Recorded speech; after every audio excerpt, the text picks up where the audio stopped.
Hey everyone, and welcome back to this explainer. I am absolutely thrilled you're here today. Look, if you're tuning in, it tells me you're a focused learner, right?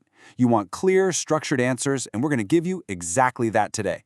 We're talking about a literally game-changing tool for your family, understanding the federal law that protects your kids' education. You know, we hear this acronym, IDEA, tossed around constantly in educational circles, in IEP meetings, in all the paperwork. But what is it really? What does it actually do for you and your child? Well, we're going to break the whole shebang down right now so you can walk away feeling totally confident and equipped. Okay, let's dive into this. Imagine this. Before 1975, schools could legally just turn away children with disabilities, or they could provide them with absolutely nothing at all.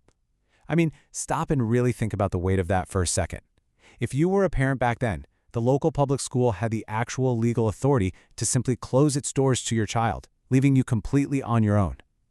We really have to grasp this harsh historical reality of exclusion to understand the monumental stakes for your family today.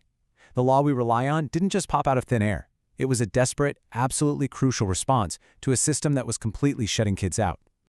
Section 1. The reality before IDE and the transformation. Let's move to and see how this builds. That dark past of legal exclusion meant we needed a massive, fundamental change in our country's legal landscape. We had to move from a reality of closed doors to one of guaranteed access. And in 1975, that transformation actually happened.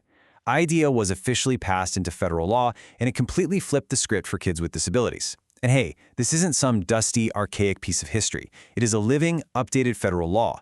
The most recent reauthorization was in 2004, meaning it is actively protecting students today. Now, let's look at what that law actually established. IDEA created a nationwide framework of rights and procedures that every public school must follow.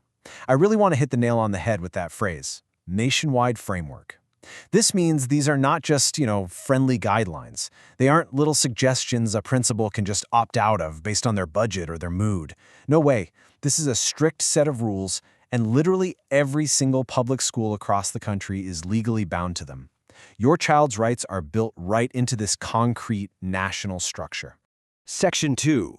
Defining your child's rights.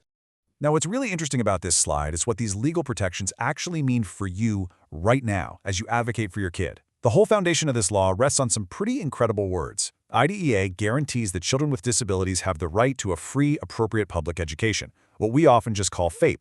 So what does that mean on the ground? It's a federal guarantee that the school district is required to provide special education services, and they must do it at no cost to your family. I want to stress that point heavily, zero cost. The services your child needs for an appropriate education under this law must come at absolute zero cost to you. That is your legal right. Section 3. Breaking down age brackets in New Jersey.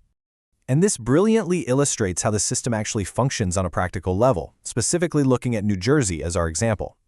We know IDEA protects kids for a long time, literally from birth all the way through age 21. But you know how bureaucracy is. It's split up based on exactly how old your child is. So for infants and toddlers up to age 3, we have IDEA Part C, which in New Jersey we call early intervention. But the second a child turns 3, they transition to IDEA Part B. Part B covers school-age kids from 3 to 21, and unlike early intervention, these services are managed directly through your local school district. It's the exact same federal law protecting your child the whole way through, but the administrative bucket you're sitting in changes once your kid blows out the candles on their 3rd birthday. Section 4. Focusing on Part B. So the crucial point is, while it's great to understand that whole birth to 21 timeline, we really need to focus your attention on the exact material that matters for your journey right now. To reassure you and really cement the focus of this explainer, we are zeroing in entirely on Part B. This applies specifically to school-age children ages 3 to 21. It's managed directly by your school district, and most importantly, this covers the exact special ed services your child might be getting right now or the ones they're just about to receive. By isolating Part B, we can focus all our energy on the specific rights and district-level frameworks that are going to impact your day-to-day life. Which brings us to a really critical question I want to leave you with today. Now that you know your guaranteed rights under Part B, now that you understand this nationwide framework and that federal guarantee of a free, appropriate public education at no cost to you, how will you ensure your school district actually delivers them?